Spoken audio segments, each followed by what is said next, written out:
기도하겠습니다. 은혜롭고 자비로우신 아버지, 오늘도 주님 앞에 더욱더 가까이 가는 우리의 삶이 되게 도와주시고, 우리에게 주어진 인생의 길이 하나님의 뜻을 위하여 하나님의 도구로 쓰임받는 귀한 인생이 될 수 있도록 저희들에게 은혜를 허락하여 주시옵소서. 예수님 이름으로 기도하옵나이다. 아멘.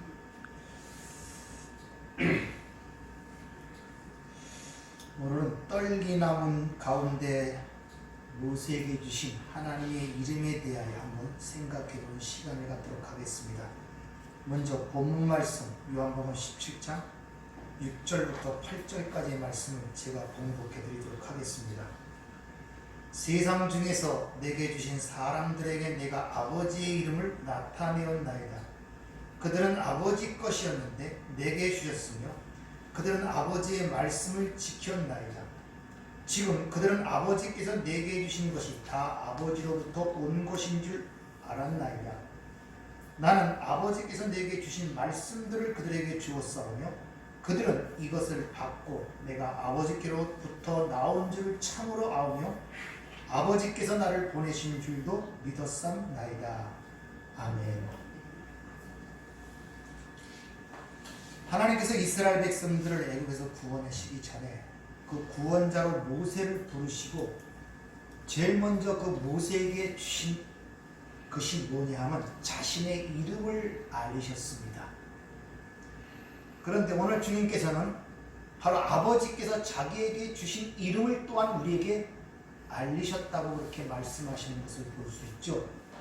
그러니까 떨기나무 가운데 모세에게 계시하신 하나님의 이름은, 그 상황은 바로 예수를 통하여 우리를 구원하신 그 하나님의 이름을 그 백성들에게 주신 그것을 모형하는 하나의 그림자였음을 우리에게 보여줍니다. 우리가 이 기독교에 대해서 무엇인가를 잘 알지 못하면 여러 가지 세상의 어떤 유혹과 온갖 풍조에 밀려 요동칠 수밖에 없다는 사실을 여러분들이 아셔야 됩니다. 혹시 여러분들 인도로 간 예수라는 책이란 이름을 들어보신 적이 있습니까? 또한 영화로 돼서 나오겠지만 유다복음이라고 들어보신 적이 있습니까? 이런 것들을 통하여 믿는 자들이 흔들리는 모습들이 우리 주위에서 많은 것을 볼 수 있습니다. 우선 인도로 간 그 예수라는 그 책은 송기현이라는 작가가 쓴 창작과 비평사에서 나온 책입니다. 우리 복음서를 보면 예수님이 12살 때 예루살렘에 올라가신 그때부터 30세 공생의 시작까지까지 약 17년간의 예수님의 그 모습이 성경에서 사라지고 없습니다. 근데 인도로 간 예수라는 그 책에 보면 바로 그 시기에 예수는 인도로 가서 석가모니의 가르침을 받았다고 그렇게 기록을 합니다. 그래서 그들은 증거로 많은 것들을 우리에게 보여주는데, 바로 불교에서 불교의 가르침과 성경의 가르침이 유사한 점들이 많다는 것을 여러분이 아십니까? 석가모니도 12제자가 있었고 무리를 걷는 그런 모습이 기록되어 있고, 거기도 떡으로 500명을 먹이는 그런 장면들이 불경에도 나오고 있다는 것입니다. 이런 내용들을 지적하면서 바로 예수는 12살 때, 12살 이후에 또 30세 되기까지 17년간 바로 티베트에 가갖고 불교의 가르침을 받았는, 그리고 그 가르침을 받고 와서 한 종파를 창시한 교주에 불과하다고 그렇게 이야기들을 하고 있다는 것이죠.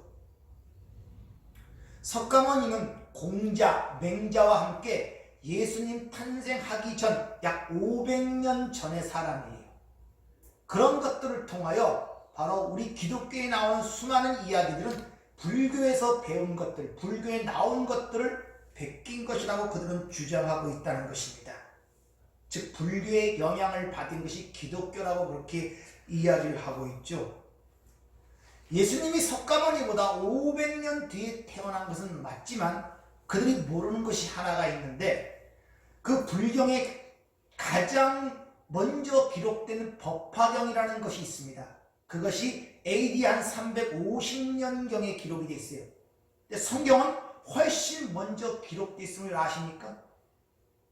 모세로부터 약 BC 1500년경부터 시작이 되어 성경이 기록되기 시작하여 AD 95년에 요한계시록으로서 완성이 됩니다. 근데 불경은 그 성경이 완성된 이 수백 년이 지난 이후에야 불경이 완성되고 있다는 것입니다. 그들은 그런 사실들을 묵과하고 있다는 것이죠. 그리고 불교는 자력구원이에요. 그러나 기독교는 전적인 타력구원입니다. 전혀 교리가 반대되고 있다는 것이죠. 근데 예수님이 불교의 가르침을 받고 와서 불교와 정반대가 되는 그런 교리를 갖고 기독교를 창시했다는 것은 언어 도단인 것입니다. 물론 그들은 그렇게 주장한다 할지라도 문제는 뭐냐면 예수를 믿는 그리스도인들이 그들이 이러저러한 증거를 내보이며 그러한 것이 아니냐 물을 때 그리스도인들조차도 흔들리고 당황스러워한다는 것입니다. 바로 문제는 그들에 있는 것이 아니라 바로 그리스도인들하고 칭하는 바로 기독교에 문제가 있다는 것이죠. 왜 그렇게 그런 것들에 의하여 흔들리고 있느냐? 그것은 바로 기독교만이 체험할 수 있고 기독교만이 줄 수 있는 걸 배워보지도 알지도 못했기 때문에 그렇다는 것이에요. 그래서 기독교를 여타의 종교 중에 하나라고 생각하는 분들이 예상외로 많다는 것을 여러분 아십니까? 그러니까 무엇인가를 기독교가 무엇인가, 즉 기독교만이 주어질 수 있는 걸 경험해 본 적이 없어요. 그리고 기독교만이 줄 수 있는 진리를 배우고 알지도 못한다는 것입니다. 그러다 보니까 그들이 이런저런 증거들을 내보이며 이러니저러니 얘기할 때 그리스도인들이 당황스러워하고 흔들리고 있다는 사실을 우리가 잘 알아야 됩니다. 여러분, 일반적인 종교라는 게 뭡니까? 대부분 종교라는 것은 이 고해 같은 이 어려운 인생길에서 자신을 도와주고 자신의 소원을 이루고 어떤 문제를 해결해주고 병을 고쳐주는 그런 정도로 일반적인 종교들이 갖고 있지 않습니까? 다시 말하면 기독교의 모든 일반적 종교들은 인간이 만들어낸 창작물이라는 사실들을 알고 계셔야 돼요. 인간이 만들어낸 것이란 말입니다. 인간의 문제를 해결하기 위하여 어떤 신의 도움을 받기 위하여 인간 중심의 신앙, 오전에 말씀드렸죠. 그래서 유대인들이 그 인간 중심의 신앙의 핵심적 요소들이 유대인들입니다. 그들은 율법을 철저히 지킴으로 말미암아 구원에 이른다고 생각하고 있었기 때문에, 그래서 그런 인본주의 신앙들을 회개시키기 위하여 제일 먼저 그 제자를 통하여 회개하라, 천국이 가까워라는 그런 복음을 유대인들에게 전하게 하시는 그런 모습을 오전에 말씀을 드렸죠. 바로 그런 것이 문제인 것입니다. 따라서 믿는다고 하는 자들이 이런저런 이단과 사이비에 쉽게 넘어가는 이유는 바로 거기 있는 것입니다. 인간을 위한 종교를, 즉 인본주의적, 인간 중심적 종교관을 갖고 기독교를 보고 있기 때문에 그래요. 기독교는 인간 중심의 종교가 아님을 아셔야 됩니다. 따라서 우리는 기독교가 무언가를 잘 생각해 봐야 되는 것입니다. 따라서 기독교를 내 소원이나 이루어주고 병이나 고쳐주고 내 중에 천국이나 보장해주는 그런 정도의 기독교를 알고 있다면 여타의 종교가 다를 바가 없어요. 여타의 종교들도 그런 것들을 이해하고 있기 때문에 쉽사리 교회를 떠나거나 그들이 실족하는 것들이 바로 그런 이유에 있다는 것을 우리가 잘 알아야 됩니다. 다시 한번 분명히 말씀드리지만 기독교라는 것은 인간을 중심으로 하여 인간 중심의 소원이나 인간적 어떤 야망이나 또 이 세상을 살아가는 고난 속에서 그 고난을 해결해 주는 그런 정도의 저급한 종교가 아님을 아셔야 됩니다. 기독교는 이 우주 만물을 창조하신 하나님께서 피조물인 인간을 찾아와서 우리의 실체가 무엇인가를 폭로시키고 그러한 너희들을 어떻게 영원한 생명을 얻는 하나님의 자녀로 만들어내셨는가를 계시하시고 드러내시고 가르치는 종교가 기독교예요. 따라서 우리는 이 땅에 살면서 영생이 무엇인지, 영생의 조건이 무엇인지를 하나님께서 우리의 인생을 통하여 또 우리가 사는 이 역사를 통하여 그걸 우리에게 지금 그려내시고 있는 것입니다.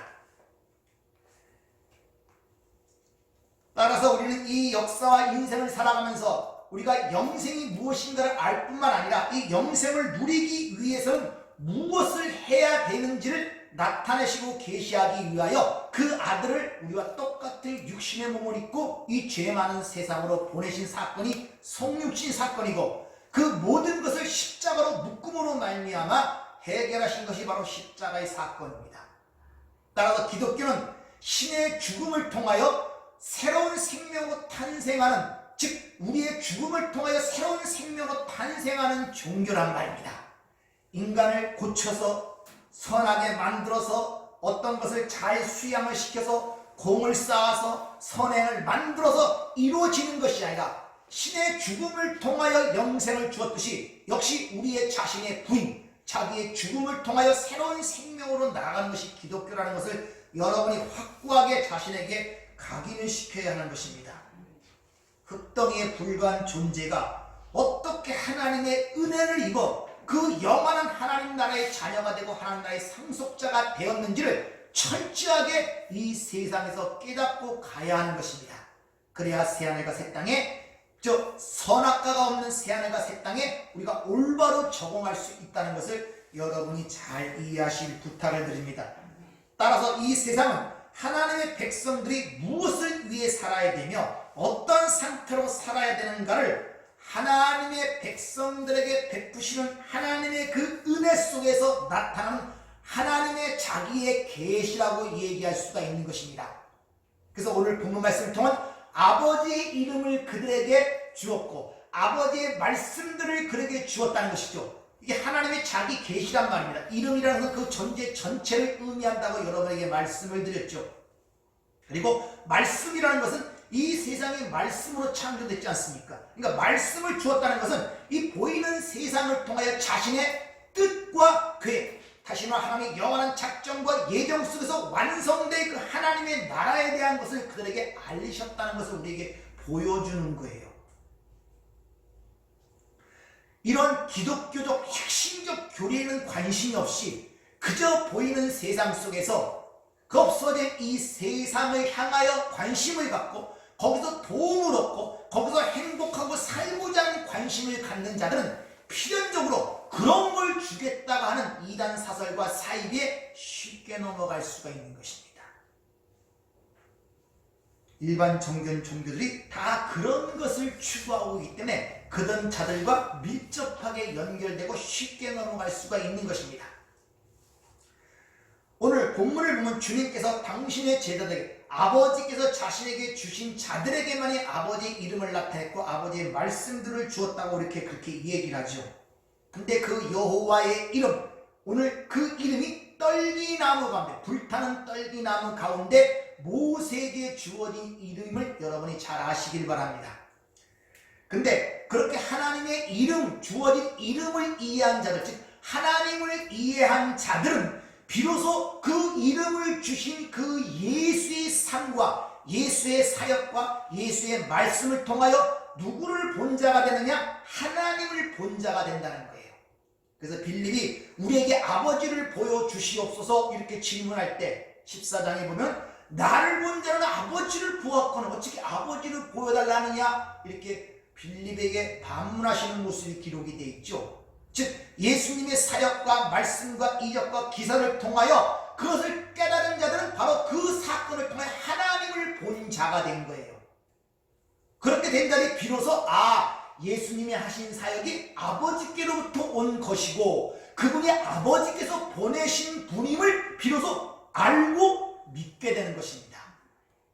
그래서 요한복음 6장에 보면 아버지께 듣고 배운 자마다 내게 온다고 하시는 말씀이 거기 있는 것입니다. 따라서 성도는 그렇게 아버지의 이름을 갖고 아버지의 말씀을 받은 자들은 예수가 바로 하나님께서 보내신 자고 하나님부터 온 자라는 사실을 깨닫게 됨으로 말미암아 그가 하나님의 아들이시며 중보자이시며 보혜사이시며 우리의 영생이라는 사실을 비로소 알고 믿게 되는 것입니다. 우리는 이 세상에 살면서 그러니까 우리 주위의 모든 것들을 통하여 하나님을 보는 자가 되어야 되는 거예요. 왜? 모든 것은 하나님의 자기의 계시이기 때문에. 하나님의 말씀으로 이 세상이 창조됐다는 그 말은, 그 말의 의미는 모든 것을 통하여 하나님을 지금 드러내고 있단 말입니다. 하나님의 뜻과 계획과 목적. 그래서 우리는 어디든지 이 기록된 성경 신구약 66권만 통해서 보는 것이 아니라 하나님 만드신 이 세상을 통하여, 내 삶을 통하여 어느 곳에서도 하나님을 보게 되는 사람이 되는 것입니다. 그래서 그런 자들은 상서 환경에 구애를 받지 않죠. 감옥에 있거나 물속에 있거나 불 속에 있거나 아무런 상관이 없어요. 어디든지 하나님이 계시고 어디든지 하나님을 보는 자가 되기 때문에, 따라서 그들은 이 세상에서 중요한 것이 무엇인가를 이해하게 돼요. 그 상황을 어떻게 설명하느냐? 날 때부터 소경된 자가 눈을 뜨는 사건을 통해서 그 현상을 보여주는 거예요. 보지 못한 자가 어느 날 갑자기 눈을 떴습니다. 그런 완벽한 그런 전환이 일어나요. 날 때부터 소경된 자가 눈을 뜨기 시작하는 거예요. 그 눈을 떠서 봤을 때 완전히 눈 감고 살던 세상과 눈 뜬 세상과는 전혀 다른 세상 아니겠습니까? 다르게 보기 시작하는 거예요. 이것이 눈이 열렸다 그러는 거예요.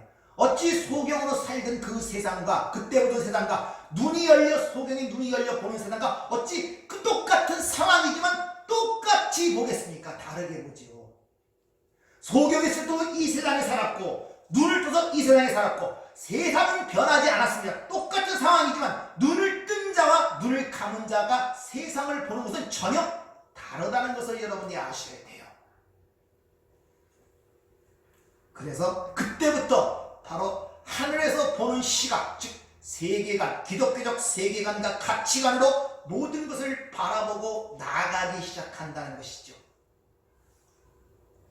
원래 인간은 하나님의 말씀에 의하면 하나님만 의존하도록 지어진 존재임을 가르치기 위하여 특별히 인간의 창조의 모습 속에서 아담아 민 아파르, 흙에서 땅의 흙으로 사람을 만들었다, 이렇게 지금 창세기 2장 7절은 우리 번역 성경으로는데, 이게 원어 히브리어 보면 아담아 흙 민 아파르, 흙에서 나온 먼지로 이 사람을 만들고 그 코에 하나님의 생기, 성령, 생기를 불어넣으니 비로소 살아있는 존재가 되었다 이래요.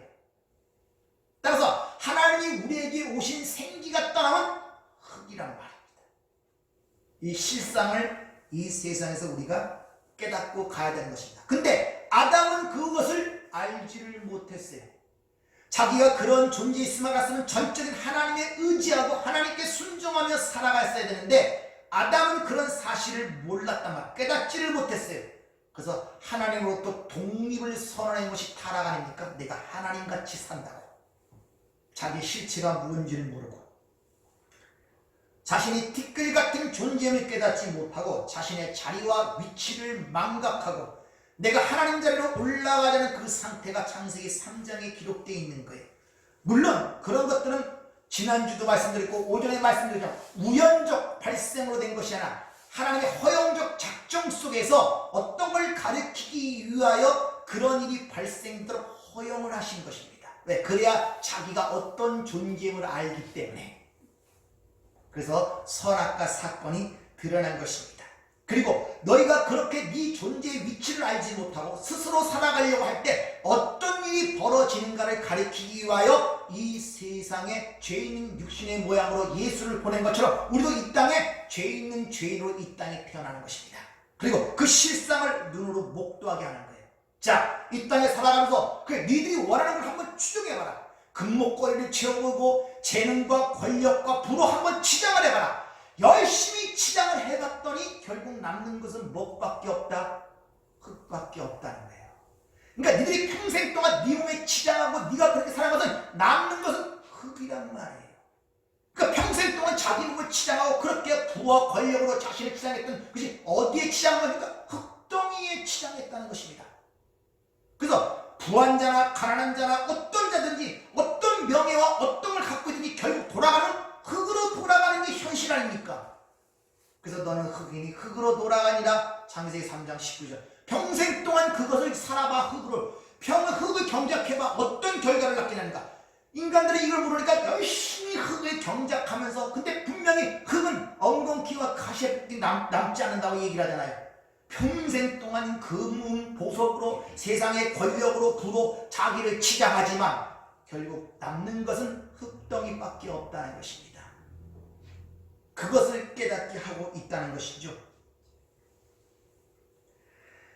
그럴 때 우리는 이거다, 우리가 흙이었구나, 이 썩어질 흙을 위해서 그렇게 열심히 일을 하고 은근보화로 치장하고 그것 때문에 갈등을 느끼고 있구나, 이렇게 깨닫는 것이 올바른 신앙의 모습이란 말입니다. 그 흙을 치장하는데 하나님 나에게 은근보화로 치장 더하게 해주세요, 부귀를 더 주세요, 고집 꼭대기에 올려주세요, 성공하게 해주세요. 아니, 그 흙덩이에 뭘 성공하게 한다고 흙덩이가 안 되겠습니까? 근데 아직도 예수를 믿고 그리스도인다는 그런 분들이 아직도 그 흙덩이에 치장하기 위하여 엄청난 노력을 할 뿐 아니라 하나님께 그걸 도와달라고 얘기하는 것들이 얼마나 주위에서 많습니까? 이런 것들은 다 잘못된 신앙이라는 것을 우리에게 가르쳐주고 있는 것입니다.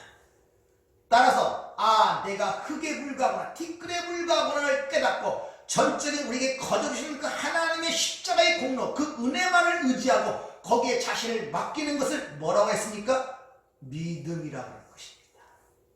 그런 자들이 영원한 생명 속에서 하나님과 살아간다는 것입니다. 바로 그러한 삶을 주님께서 주신 그 이름을 받은 자들의 삶이, 즉 하나님의 이름을 나타내는 삶이란 말입니다. 예수가 그러한 삶을 살았잖아요. 예수가 오직 아버지만을 사랑하고 아버지 명하신 것을 순종한 것을 세상으로 알게 하려 항상, 그것이 아버지의 이름을 나타낸 삶이었고, 그런 아버지의 이름을 우리에게 주었다는 것은 너희도 역시 그러한 삶을 살게 될 것이란 말이에요. 그런 자들은 아버지의 말씀을 주고 지키는, 보존하게 된단 말입니다. 내가 그걸 간직하게 된다. 이 땅의 모든 것은 오직 하나님의 말씀만이 영원하구나, 그 진리만이 영원하구나, 그걸 알기 때문에, 그 가치를 알기 때문에 나머지는 다 버리더라도 그것만 간직하고 소중하게 하고 있단 말입니다. 빼앗기지 않게 그것을 지킨다, 텔레오라는 단어로 사용하여 성경을 우리에게 일러주고 있는 것입니다. 이 같은 것을 이미 떨기나무 가운데 하나님의 이름을 알려준 바로 출애굽기 3장 사건을 통하여 우리에게 이미 가르쳐주고 있습니다. 모세는 불이 붙었는데 떨기나무가 타지 않는 모습을 보게 됩니다. 즉 그 환상 속에서 하나님이 어떤 것을 우리에게 지금 가르쳐주는데, 먼저는 하나님의 백성들이 지금 애굽이라는 고난의 풀무 속에서 불이 타고 있어요. 엄청난 고난을 당하고 있단 말이야. 자기 자식을 죽이는 그런 경지까지 엄청난 불이 타고 있지만 타지 않는 떨기나무처럼 그들은 그 불에 타지 아니할 것임을 모세를 통하여 이미 예견해 주는 거예요. 그게 떨기나무 가운데 보이는 환상 속에 주어지는 메시지란 말입니다.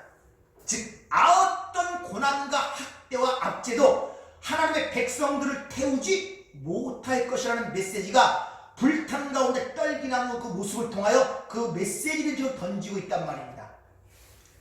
또 하나는 그 타지 않은 떨기나무 가운데 바로 예수 그리스도의 십자가의 것을 이미 우리에게 암시적으로 보여주고 있는 거예요. 온 세계가 예수를 십자가에 못 박아 죽이라고 소리치는 가운데 예수가 십자가에 못 박혀 죽지 않습니까? 모든 죽음이라는 것이, 모든 악의 근원들이 그를 예수를 향하여 불을 태우려고 노력을 하지만 예수님이 그 죽음 가운데 부활하셨단 말입니다. 이것이 바로 타지 않는 떨기나무 가운데 보여지는 메시지란 말입니다. 그러니까 떨기나무 가운데 보이는 그 환상은 예수 그리스도의 십자가에서 절정을 이루는 거예요. 왜? 하나님이 그때도 함께 하셨기 때문에. 믿습니까? 아멘. 여러분들이 그런 상황을 통하여 지금 내 삶이 불타는 것 같아요. 어떤 고난과 절망과 압박과 핍박, 수많은 것들이 나를 압제하고 곧 불같이 태워버릴 것 같은 그 상황 속에서도 절대 그 불은 여러분을 태우지 못할 것이라는 사실을 믿으시기 바랍니다. 아멘. 바로 떨기나무 가운데 그것을 우리에게 메시지를 전하고 있다는 것입니다. 모세는 그 상황 속에서 당돌하게 하나님의 이름을 묻습니다. 그때야 비로소 하나님의 고유한 이름을 알게 되죠. 바로 그때 알려준 이름이 아쉐르 여호와 예으아흐 아쉐르 예으아흐. 이 원어본 그대로 I am that I am, 나는 나다, 스스로 있는 자다. 우리 번역성이 그렇게 되어 있습니다. 즉 그렇게 이름을 알려주는 그 이름 속에 이스라엘 백성들의 구원에 대한 것을 그 안에 다 함의하고 있다는 것을 아셔야 돼요. 왜? 그 이름을 어떻게 알려주냐면 당신이 그 백성을 구원으로 보냈는데 그 너희를 보낸 신의 이름이 누구냐 물을 때 내가 무엇이라고 대답하니까 할 때 그 답변으로 하나님께서 자신의 이름을 알려주신 거 아닙니까? 그러니까 그 이름 안에는 하나님의 백성의 구원과 관계된 모든 것이 그 이름 안에 담겨있기 때문에 여호와의 이름은 우리의 망대라 그러고 피난처라고 얘기하는 이유가 바로 거기 있는 것입니다. 따라서 하나님의 이름은 이스라엘 백성들을 구원하는 일과 관련되어 나타나기 때문에 여러분이 잘 아시는 여호와 이레, 모든 그 구원이 그 하나님의 이름과 관계에 들어가죠. 여호와 이레, 여호와 니시, 여호와 라파, 여호와 치들루케, 여호와 삼마, 여호와 샬롬, 여호와 라, 다 그 백성들의 구원과 관계되는 것이 여호와라는 하나님의 이름과 관계되어 성경에 게시되는 이유가 바로 거기 있는 것입니다. 그리고 마지막 그 하나님의 이름이 주어질 때 나실 바 곧 그 이름을 뭐라? 임마누엘이라 하리라. 하나님이 함께 하신다. 그 모든 것들을 통틀어 한마디 요약하면 임마누엘이 하나님, 우리와 함께 하시는 하나님이라는 이름이 그 안에 다 함축이 된 거예요. 그분이 누굽니까? 예수. 그래서 구원의 완성이 그 예수 안에서 일어나는 것입니다. 그러니까 하나님께서 그 이름을 주신 그 상황을 보면 가장 절박한 상황 속에서 하나님의 이름이 그들에게 주어졌다는 것입니다. 그러니까 이름 자체가 복음이란 말이에요. 우리의 소망이란 말입니다. 그래서 예수라는 이름이 우리의 소망의 이름이 되는 것입니다. 요한계시록 22장에 보면 이런 이름을 가르치죠. 나는 알파요 오메가요, 처음과 마지막이요, 시작과 마침이라, 이렇게 얘기합니다. 이 말씀은 그 당시에 엄청난 핍박과 고난과 환난을 당하는 그 백성들을 향하여 쓴 것이 요한계시록이란 말입니다. 근데 거기서 그들의 위로를 주는 말이 바로 이름을 알려주는 거예요. 내가 알파요 오메가요, 처음과 나중이요, 시작과 마지막이라. 무슨 말입니까? 너희가 하는 모든 삶 속에 내가 너희와 함께 한다는 약속이 그렇게 가르쳐주고 있는 거예요. 그러니까 이스라엘 백성들이 400년 동안 그 종살이 할 때 거기도 하나님이 함께 계셨단 말이에요. 떠나 있다가 내가 힘들 때 부르짖고 간구하면 나에게 와서 그를 건져주는 그런 하나님이 아니라 내가 고난과 핍박과 어려움 속에서도 함께 하시는 하나님이란 말입니다. 그래서 이스라엘 백성들이 애굽에서 그런 생활을 할 것을 이미 누구에게 알려줍니까? 아브라함에게 이미 알려주죠. 그러니까 그들을 애굽의 고난의 풀물 속으로 집어넣는 분이 누굽니까? 하나님이시란 말입니다. 어쩔 수 없이 걸로 들어가는 것이 아니라, 왜? 반드시 그런 과정 통하여 배울 것이 있었기 때문에 그 백성들을 애굽으로 집어넣으신 거란 말입니다. 근데 그 배우는 과정 속에서 400년이라는 엄청난 고통과 핍박 속에도 하나님이 그들과 함께 하셨다는 거예요. 창세기 15장에 보면 바로 그러한 이야기를 얘기하죠.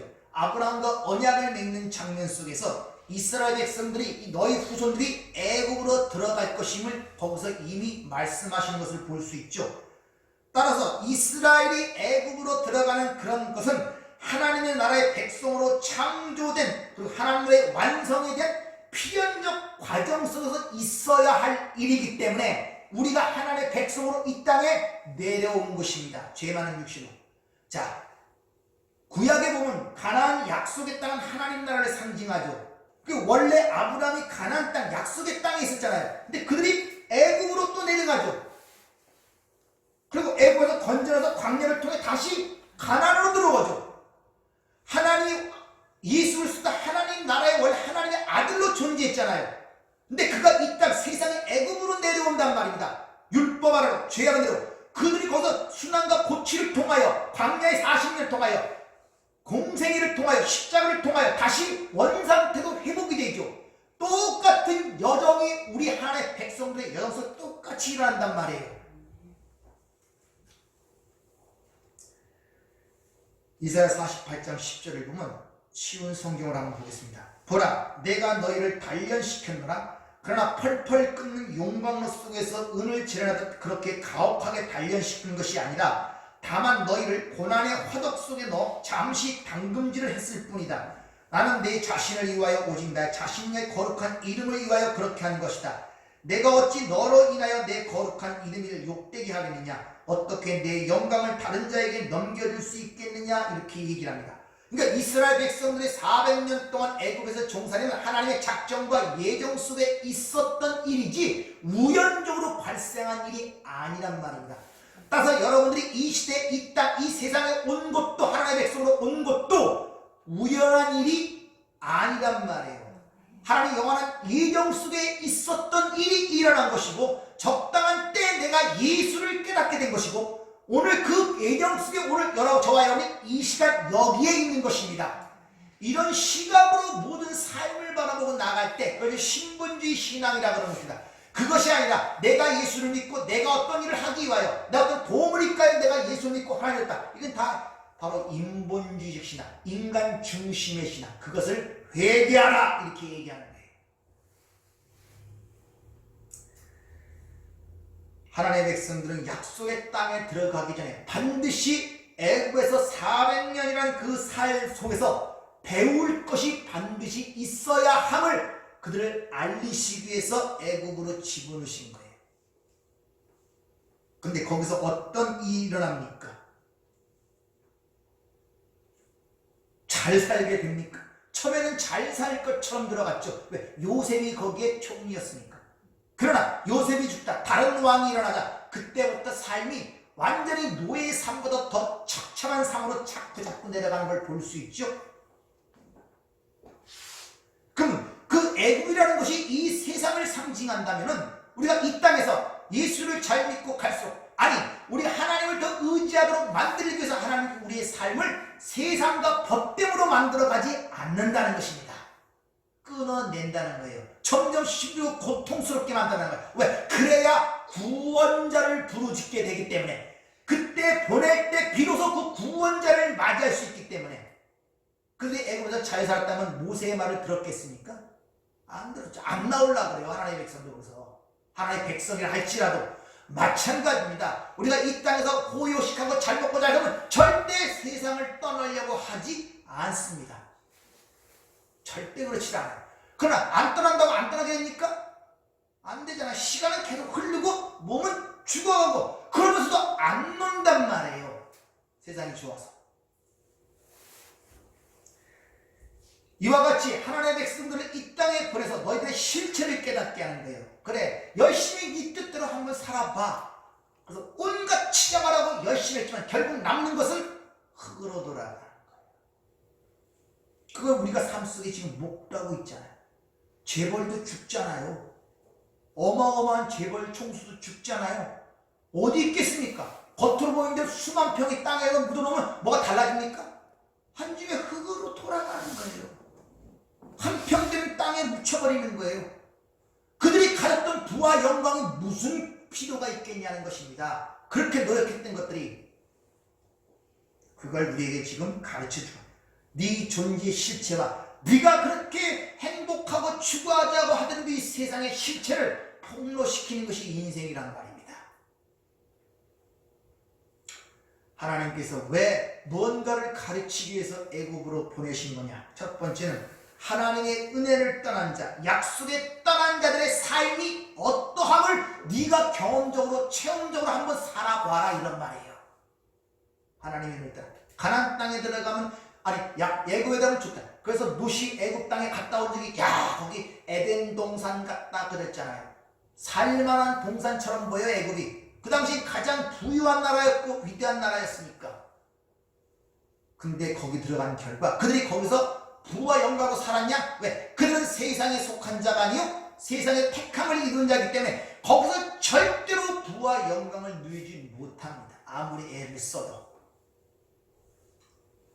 바로 그것이 하나님을 떠나서 사는 삶은 마귀의 종, 이 세상 신, 이 세상 인간의 마귀의 종으로, 죄의 종으로 사는 삶임을 깨닫기 위해서 애국으로 보내신 거예요.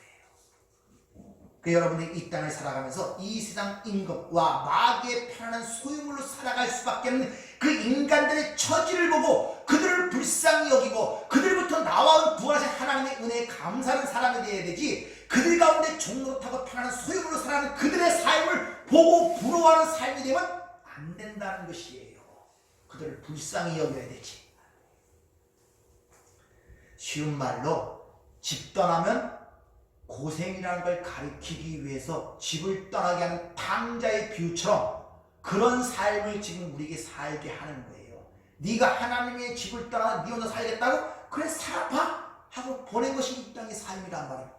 그럼 하나님 나라에 속한 자는, 즉 아버지를 떠난 탕자의 삶이 처음에는 허랑방탕하여 세상에 좋은 친구들은 뭘 같지만 갈수록 어떻게 됩니까? 굶어 죽게 되는 거예요.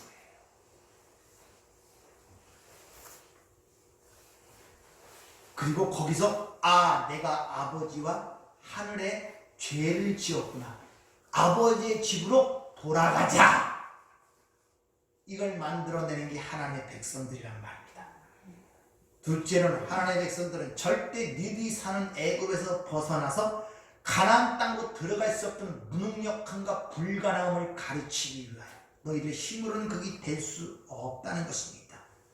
즉 고난의 불무, 즉 떨기나무, 불이 붙었지만 타지 않은 떨기나무 속에서 그 온전한 타지 않지만 그 고난과 그 고통을 통하여 은을 재련하듯이 우리가 그 가운데 모든 것이 타버리고 온전한 사람이 되어 하나님의 백성으로 입성이 되는 것입니다. 그러니까 우리가 이 땅에 떨기나무 하는 그 타는 불 속에, 즉 고난과 고통 속에서 우리가 지금 정령이 되어 가고 있는 거예요. 불순물이 타버린단 말입니다. 자꾸. 그래서 우리는 이 땅의 것을 쫓아가고 이 세상의 법됨을 위하여 행하는 그런 모든 것들은 자꾸 하나님에 의하여 제거되고 불에 의하여 태워지는 것이 올바른 하나님의 사랑이며 우리에 대한 은혜임을 여러분들이 아셔야 돼요. 그래서 내가 집착하던 걸 잃어버리고 내가 아끼던 건, 내가 소원한 걸 잃어버리고 버렸을 때 그걸 통해 하나님을 원망하고 내 삶이 왜 이런가 고통하고 고민스에 빠지는 것이 아니라 저건 진짜가 아니기 때문에 하나님께서 걷어내신 거요, 이렇게 생각하고 하나님의 은혜를 받으면 오히려 감사할 줄 아는 사람들이 진정한 믿음을 가진 사람들이고 눈이 열린 자의 삶이란 말입니다. 바로 하나님의 이름을 아는 성도들은 이 땅에서 하나님의 이름을 아는 삶을 살게 되는데, 그것이 바로 예수님의 삶, 나를 전적으로 부인하고 오직 하나님 아버지만 드러나는 삶, 아버지만을 사랑하는 삶, 아버지께 전적으로 순종하는 삶, 이것이 바로 예수에 의하여 우리에게 알려진 하나님의 이름을 안 자들의 삶이라는 것을 오늘 그렇게 가르쳐주고 있는 것입니다. 근데 그런 이름을 알려주는 그때 상황이 불타는 떨기 나무 가운데 그들에게 알려준 상황과 똑같이 그 삶은 결코 녹록지 않은 삶이기 때문에 오늘 주님께서 중보 기도를 통하여 그들을 지켜달라고 지금 기도하시는 것이란 말입니다. 왜 그게 안 힘들겠습니까? 그 압박, 불, 그걸로 태워가는데 왜 힘들지 않겠어요? 그래서 하나님 주님께서 우리를 위해 기도하신다는 것입니다. 이렇게 그 타는 떨기 나무 가운데 하나님의 이름이 계시된 것처럼 바로 내가 부인되고 그 불타는 가운데 타지 않는 그 상황 속에서 비로소 하나님의 능력을 보게 되고 하나님의 은혜를 보게 되고 하나님과 하나님 나라의 현실을 보게 되는 눈이 열리는 거예요. 그래서 불타는 다니엘에서 보면 불타는 가운데 3명을 던졌잖아요. 다니엘의 3친구. 근데 위에서 보니까 4사람이 된 게 4사람이. 한 사람이 신의 아들처럼 보였다고 얘기를 하지 않습니까? 바로 그 가운데 하나님의 능력을 보고 하나님 나라의 영광을 보게 된단 말입니다. 그 가운데서. 절대 하나님의 백성들은 편안한 가운데 하나님을 보지 못한다는 사실을 아셔야 돼요. 그래서 하나님의 영광이 가장 완벽하게 드러난 뭐라고 말씀드렸습니까? 십자가 사건. 그게 인간적으로 세상을 때 그게 어떻게 하나님의 영광을 드러내는 사건입니까? 가장 비참하고 처참하고 고통스러운 사건입니까? 근데 거기서 하나님의 가장 큰 영광, 하나님의 뜻과 계획과 위대한 능력과 은혜와 사랑이 계시된 사건이 십자가의 사건은 거기서 하나님을 본 거란 말입니다. 마찬가지 우리 삶 속에서도 고난과 여건과 거기서 하나님을 만나게 되는 것입니다. 우리가 요한계시록을 통하여 이미 공부했듯이 이미 우리는 하나님 나라의 완성된 자로 존재하는 것을 여러분이 믿으시기 바랍니다. 쉽게 말하면 우리의 운명은 이미 결정이 되어 있어요. 우리가 이긴 게임을 보고 있단 말입니다. 지금 비디오로 재생을 보고 있는 거예요. 비디오로. 그런 시각으로 여러분의 인생을 보란 말입니다. 근데 그 비디오 이긴 게임을 볼 때 여러분이 그 게임에서 좀 그 팀이 잘못하고 어려워질 때 그것 때문에 절망합니까? 아니에요. 오히려 그런 어려운 속일 때 더 승리를 만끽한단 말입니다. 더 힘들고 어려운데 어떻게 저렇게 이겼지? 야, 승리가 참 대단하구나. 이렇게 감동적으로 보지. 그 이긴 게임을 알지 못하고 보게 되면 절망과 낭망으로 빠지는 거예요. 어떡하지? 이미 이긴 게임을 보고 있는데 절망할 이유가 뭐가 있습니까? 아, 저런 가운데도 이겼네? 참 대단하다. 이렇게 나올 수 있는 이유가 우리는 이미 이긴 게임을 보고 있는 것입니다. 예수가 승리자 아닙니까? 내가 세상을 이겼노라 하지 않습니까? 우리는 이미 재방송을 보고 있는 거예요. 근데 여러분이 보이는 현실이 좀 어렵다고 힘들다고 해서 낙심할 이유가 뭐가 있습니까? 걱정할 이유도 없고 낙심할 이유, 야, 저렇게 힘들고 어려운 가운데 이겼구나. 참 저게 하나님의 은혜였어. 하나님의 도우심이었어. 이렇게 보는 것이 우리의 올바른 믿는 사람들의 시각임을 여러분이 아시길 바랍니다. 성도의 신앙생활도 마찬가지예요.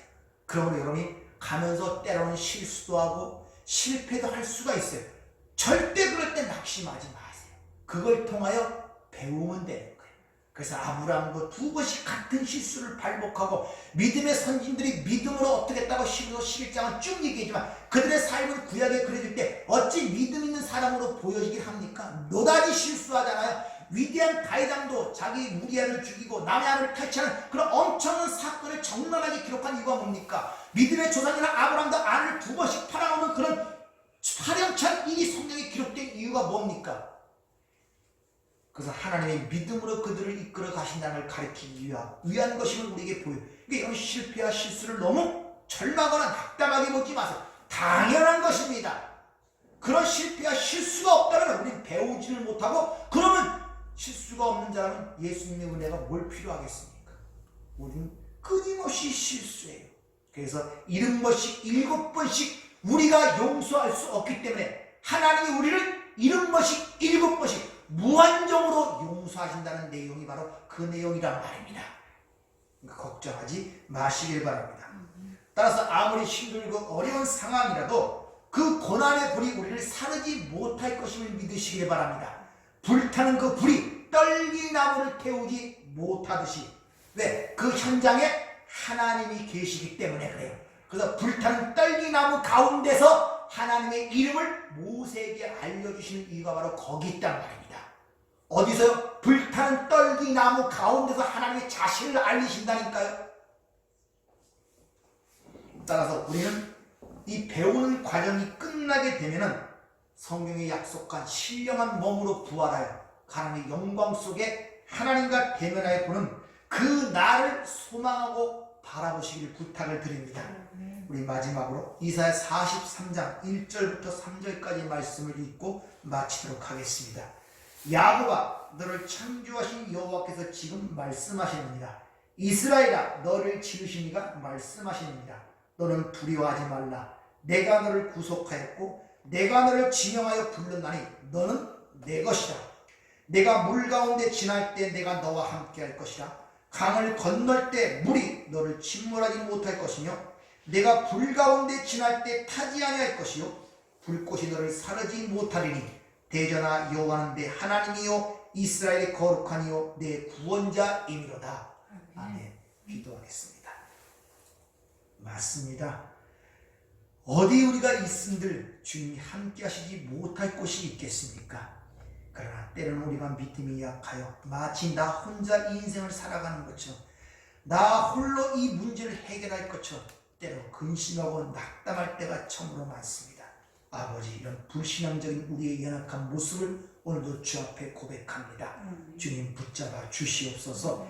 성령의 충만함을 허락하여 주시옵소서. 믿음으로 기쁘시게 하시는 우리의 인생길 되길 원합니다. 주님, 우리의 닫힌 눈을 열어 하나님의 영원한 찬란한 영광을 보게 하시고 우리의 삶 걸음걸음마다 위기가 닥칠 때마다 환난이 닥칠 때마다 타지 않은 떨기나무처럼 그 가운데 함께 하시는 하나님의 영광을 바라볼 수 있는 우리의 신앙이 될 수 있도록 저희들을 축복하여 주시옵소서. 예수님 이름으로 기도하옵나이다. 아멘.